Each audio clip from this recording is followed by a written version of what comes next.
Rajagopalachari and I am speaking from Madras All India Radio Broadcasting Station. I have been given the honor of inaugurating this Hindustan Akashvani in Madras. आप सुन रहे थे स्वाधीनता सेनानी और भारत के अंतिम governor general और इस पद पर रहे एकमात्र भारतीय चक्रवर्ती राजगोपालाचारी को, जिन्होंने मद्रास ऑल इंडिया रेडियो के शुभारंभ के अवसर पर ये उद्गार व्यक्त किए थे।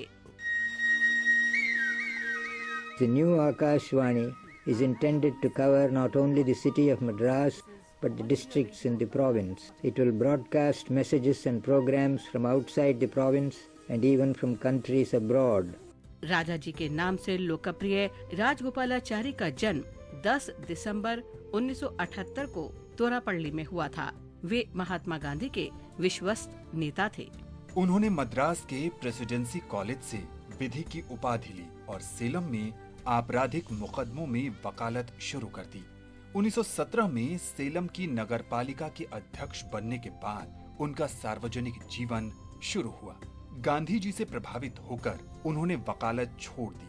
उसके बाद राजा जी पूरी तरह स्वतंत्रता आंदोलन के लिए समर्पित हो गए।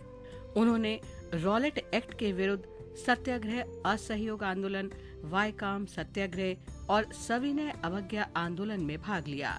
जब महात्मा गांधी ने 1930 में दांडी मार्च शुरू किया तो राजगोपालाचारी ने मद्रास प्रेसिडेंसी के वेदारण्यम में नमक कानून तोड़ा।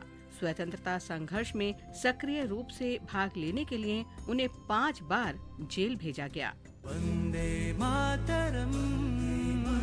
1937 में मद्रास में चुनावों के बाद कांग्रेस मद्रास प्रेसिडेंसी में सत्ता में आई और राजा जी प्रेसिडेंसी के प्रथम प्रीमियर निर्वाचित हुए। राजगोपालाचारी 1939 में मंदिर प्रवेश प्राधिकार और क्षतिपूर्ति अधिनियम लाए, जिसके तहत तथाकथित निम्न जाति के लोगों को मंदिरों में प्रवेश की अनुमति मिली। राजा जी मद्रास से संविधान सभा के लिए निर्वाचित हुए। वे विभाजन के दौरान पश्चिम बंगाल के गवर्नर भी नियुक्त किए गए। स्वतंत्रता के उपरांत राजा जी को भारत का अंतिम गवर्नर चुना गया और वे इस पद पर 21 जून 1948 से 26 जनवरी 1950 तक रहे। उन्होंने 1952 से 1954 तक तमिलनाडु के मुख्यमंत्री की जिम्मेदारी भी संभाली।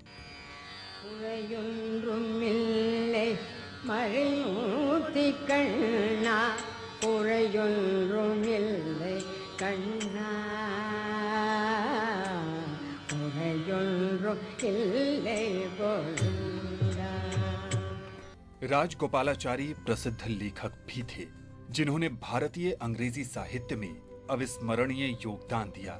उन्हें कर्नाटक संगीत शैली में कुरई ओनरम इल्लई गीत लिखने का श्रेय भी हासिल है। उनके सर्वाधिक लोकप्रिय साहित्य में महाभारत और रामायण का अंग्रेजी भाषा में लेखन भी शामिल है। भारतीय राजनीति और साहित्य में योगदान के लिए राजा जी को 1954 में भारत रत्न से सम्मानित किया गया। 25 दिसंबर 1972 को राजा जी का निधन हो गया।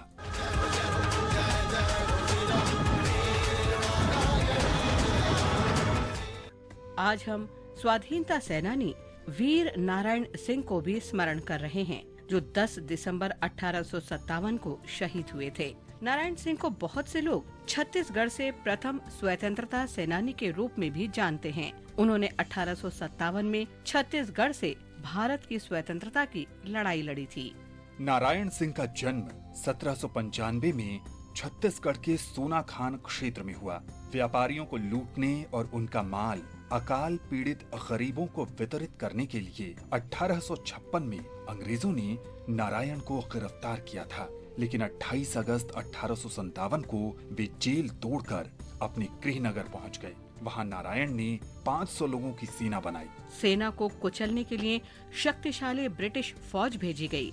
अंग्रेजों ने नारायण सिंह को गिरफ्तार कर लिया और 10 दिसंबर 1857 को रायपुर में उन्हें फांसी दे दी गई। रायपुर में शहीद नारायण सिंह अंतर्राष्ट्रीय क्रिकेट स्टेडियम का नाम उन्हीं की याद में रखा गया है। महान स्वाधीनता सेनानी वीर नारायण सिंह को शत शत नमन।